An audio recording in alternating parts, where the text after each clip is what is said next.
साली ने जीजा को दिए फूल मजे। कल्पना से मेरी शादी 2 साल पहले हुई थी। उसकी छोटी बहन शालिनी उस समय 16 साल की थी। वह कल्पना से ज्यादा खूबसूरत थी, चंचल भी बहुत थी। कल्पना से शादी तय होने से पहले मैं अगर उसे देख लेता तो उसी से शादी करता। मैंने कल्पना से शादी तो कर ली थी, मगर शालिनी को पाने की इच्छा मन में रह गई थी। वैसे भी कहावत है कि साली आधी घरवाली होती है। मेरे 2 दोस्तों ने इसकी पुष्टि भी की थी।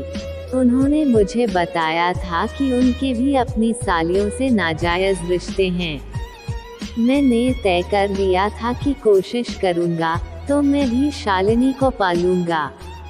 शालिनी ने शादी के दिन मेरी खातिरदारी में कोई कमी नहीं की थी। मेरे साथ वो बराबर बनी रहती थी। वो कभी हंसी मजाक करती थी तो कभी छेड़छाड़। शालिनी ने बातों बातों में ये भी कह दिया था, आप इतने हैंडसम हैं कि मैं आप पर फिदा हो गई हूँ। अगर मैं आपको पहले देख लेती तो झटपट आपसे शादी कर लेती। दीदी को पता भी नहीं चलने देती। मैंने भी झट से कह दिया था, चाहो तो अब भी तुम मुझे अपना बना सकती हो। तुम्हारी दीदी को पता भी नहीं चलेगा। उसने भी मुस्कुराते हुए कह दिया था, ऐसी बात है तो किसी दिन आपको अपना बना लूंगी। पता नहीं शालिनी ने मजाक में यह बात कही थी या दिल से, मगर मैंने उसकी यह बात दिल में बैठा ली थी। एक पत्नी से जो सुख मिलने चाहिए, वे तमाम सुख कल्पना से मुझे मिले। वह मेरी छोटी छोटी जरूरतों का भी ख्याल रखती थी। इसके बावजूद मैं शालिनी को पाने की तमन्ना जेहन से निकाल नहीं पाया। एक बार फोन पर मैंने कहा था कि किसी बहाने से तुमसे मिलने मुंबई आ जाऊं, तो उसने जवाब दिया था, आ जाते तो अच्छा होता, मेरे दिल को करार मिल जाता। मगर ऐसे में मामा मामी को शक भी हो सकता है, इसलिए थोड़ा इंतजार कीजिए। मौका देखकर मैं खुद ही कोलकाता आ जाऊंगी। उसके बाद मैंने कभी मुंबई जाने का विचार नहीं किया।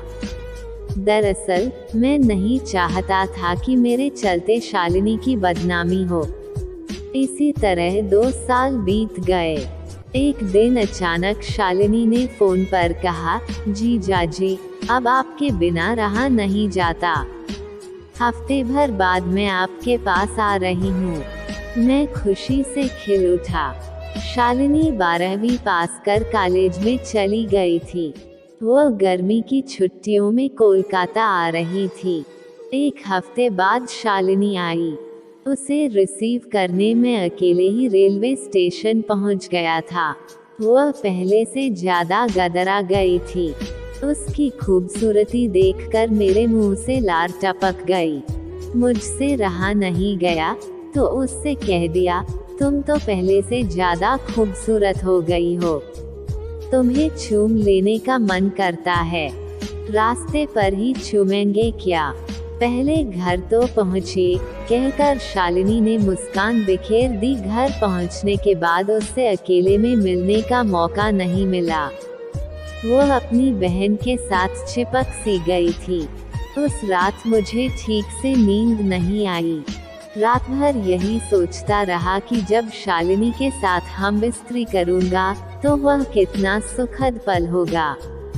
रात भर जगे रहने के चलते मेरी आंखें लाल हो गई थी। सुबह बाथरूम से बाहर आया तो शालिनी से सामना हो गया। मेरी तरफ देखते हुए उसने कहा, क्या बात है जीजाजी, आपकी आंखें लाल हैं। क्या रात में नींद नहीं आई? नहीं। क्यों? रात भर तुम्हारी याद आती रही। मेरी क्यों? दीदी तो आपके साथ थी। आप मुझसे जो चाहते हैं वह दीदी भी तो दे ही सकती हैं। फिर मेरे लिए क्यों परेशान हैं? देखो शालिनी, फालतू की बात मत करो। तुम अच्छी तरह जानती हो कि मैं तुम्हें पाना चाहता हूँ। जब तक तुम्हें पा नहीं लूंगा मुझे चैन नहीं मिलेगा। मैंने शालिनी को बाहों में लेना चाहा तो वह बिजली सी तेजी के साथ बाथरूम में चली गई और झट से भीतर से दरवाजा बंद कर लिया। फिर अंदर से वह बोली, मुझे पाने के लिए सही मौका आने दीजिए जीजाजी। मैं खुद अपने आप को आपके हवाले कर दूंगी। 2 दिन बाद कल्पना की तबीयत कुछ खराब थी तो उसने खाना बनाने के लिए रसोई में भेज दिया। मौका ठीक देखकर मैं रसोई में गया। शालिनी खाना बनाने में बिजी थी। उसकी पीठ दरवाजे की तरफ थी। पीछे से एक बार मैंने उसे बाहों में भर लिया। पहले तो वह घबराई, मगर मुझे देखते ही सब कुछ समझ गई। वह जोर लगाकर मेरी बाहों से अलग हो गई, फिर बोली, अगर दीदी ने देख लिया होता तो मेरा जीना मुश्किल कर देती। कहीं ऐसा किया जाता है क्या? मुझे पाने के लिए जिस तरह आप बेकरार हैं, मैं भी आपको पाने के लिए उसी तरह बेकरार हूँ, मगर उसके लिए सही मौका चाहिए ना। कुछ सोचते हुए शालिनी ने कहा, आप ऐसा कीजिए कि रात में जब दीदी गहरी नींद में सो जाएं, तो मेरे कमरे में आ जाए। दीदी जल्दी से गहरी नींद में सो जाएं, इसलिए उनके दूध में नींद की दवा मिला दूंगी। आप जाकर केमिस्ट से नींद की दवा ले आइए। शालिनी की बात मुझे जंच गई। कुछ देर बाद नींद की दवा लाकर मैंने उसे दे दी। नींद की दवा लेकर शालिनी पहले मुस्कराई, फिर बोली, आप सो मत जाएगा, नहीं तो रात भर जल बिन मछली की तरह मैं तड़पती रह जाऊंगी। कैसी बात करती हो? तुम्हें पाने के लिए मैं खुद तड़प रहा हूँ, फिर सो कैसे जाऊंगा? तुम दरवाजा खोल कर रखना, मैं हर हाल में आऊंगा। रात का भोजन करने के बाद मैं अपने कमरे में जाकर बिस्तर पर लेट गया। कल्पना 10 बजे के बाद बिस्तर पर आई और बोली, आज मुझे तंग मत कीजिएगा। न जाने क्यों नींद से मेरी आंखें बंद होती जा रही हैं। मैं समझ गया कि शालिनी ने नींद की दवा वाला दूध उसे पिला दिया है। कुछ देर बाद ही कल्पना गहरी नींद में सो गई। थोड़ी देर बाद बिस्तर से उठकर मैं ये जानने के लिए माँ के कमरे में गया कि वे भी सो गई हैं या जगी हुई हैं। माँ भी गहरी नींद में थी जब मैं शालिनी के कमरे में गया। उस समय रात के 11 बज गए थे। शालिनी मेरा इंतजार कर रही थी। वह फुसफुसाई, आपने अच्छी तरह देख लिया है न कि दीदी गहरी नींद में सो गई हैं। मैंने उसे हिला डुला कर देखा है, वह गहरी नींद में है। अचानक मुझे कुछ ख्याल आया और मैंने शालिनी से कहा, आज हम दोनों के बीच जो कुछ भी होगा वह तुम भूल से भी दीदी को मत बताना। अगर बता दूंगी तो क्या होगा? पूछकर शालिनी मुस्कुरा उठी। तुम बेवकूफ हो क्या? हम बिस्त्री की बात किसी को नहीं बताई जाती। अगर तुम्हारी दीदी को पता चला गया तो तुम्हारी तो बेइज्जती होगी ही, मुझे भी नहीं छोड़ेगी। वो पूरे मोहल्ले में मुझे बदनाम कर देगी। मैं सिर उठाकर चल नहीं पाऊंगा। मैंने उसे समझाने की कोशिश की। ऐसी बात है तो मुझसे हम बिस्तरी क्यों करना चाहते हैं? पत्नी के वफादार बनकर रहिए, उसने मुझे सीख देने की कोशिश की। उसकी बात से मैं चिढ़ गया और कहा, तुम तो नाहक में बात बढ़ा रही हो। मैं तुम्हें हर हाल में पाना चाहता हूँ और आज पा कर रहूँगा। वैसे भी तुम मेरी साली हो और साली पर जीजा का हक होता ही है। तुम दीदी या किसी और को बताओगी तो बता देना। तुम्हें पाने के लिए मैं बदनामी सह लूँगा। मैंने तो ऐसे ही कहा था। आप नाराज क्यों हो गए? मैं जानती हूँ कि ऐसी बातें किसी को नहीं बताई जाती हैं। मैं तो खुद आपको पाना चाहती हूँ, फिर किसी को क्यों बताऊंगी? मैं समय बर्बाद नहीं करना चाहता। दरवाजा बंद करने लगा तो शालिनी ने रोक दिया। कहा, दरवाजा बंद करने से पहले मेरी एक बात सुन लीजिए। बात यह है कि मैं पहली बार आपसे संबंध बनाऊंगी, इसलिए मुझे शर्म आएगी। मैं चाहती हूँ कि हम बिस्तरी के समय कमरे में अंधेरा हो और हम दोनों में से कोई किसी से बात न करे। जो कुछ भी हो चुपचाप हो। शालिनी का बेलिबास शरीर देखने की बहुत इच्छा थी।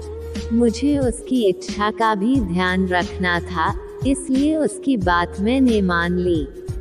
वो खुश होकर बोली, अब आप पलंग पर जाकर बैठिए, मैं बाथरूम होकर तुरंत आती हूँ। लाइट बंद कर और दरवाजा बंद कर शालिनी चली गई। मैं उसके लौटने का इंतजार करने लगा। कुछ देर बाद ही शालिनी आ गई। दरवाजा अंदर से बंद कर वो पलंग पर आई तो मेरा दिल खुशी से बल्लियों उछलने लगा।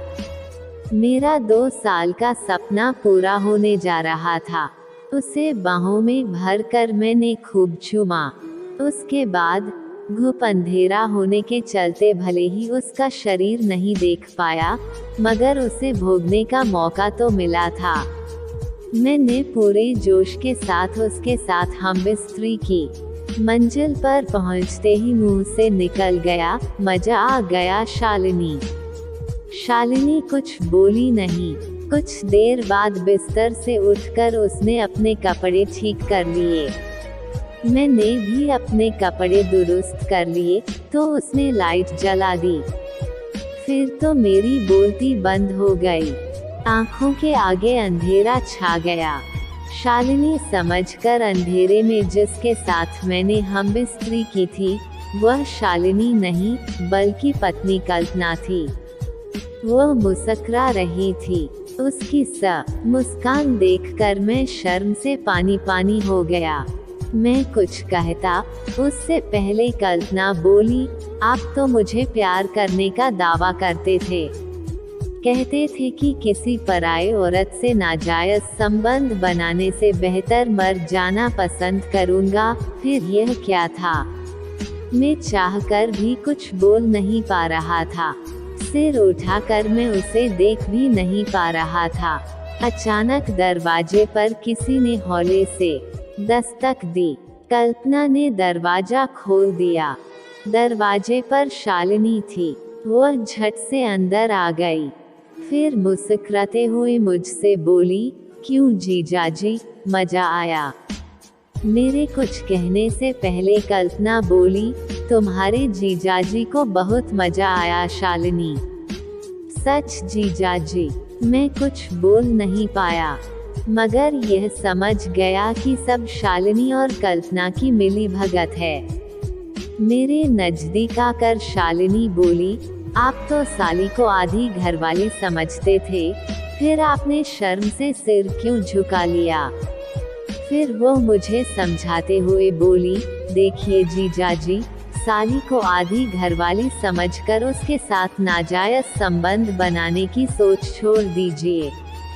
पत्नी को इतना प्यार कीजिए कि उसी में आपको हर दिन एक नया शरीर मिलने का एहसास होगा, जैसा कि आज आपने महसूस किया।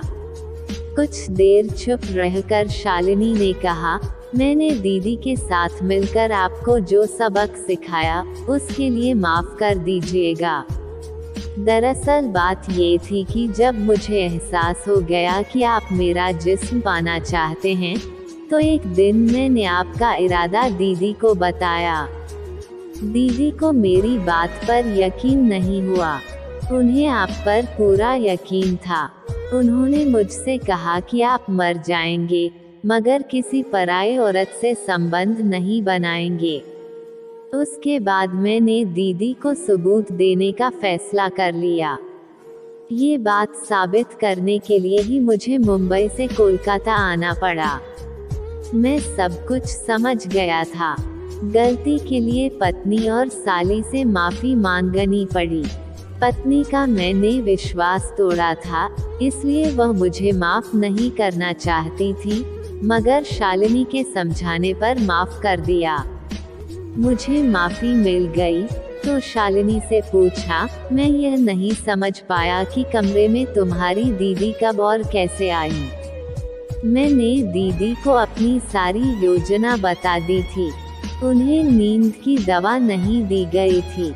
जब आप दीदी को छोड़कर मेरे पास आए थे, उस समय वे जगी हुई थी। आपको कमरे में बैठा कर मैं बाथरूम के बहाने गई और दीदी को भेज दिया। अंधेरा होने के चलते आपको जरा भी शक नहीं हुआ कि साली है या घरवाली।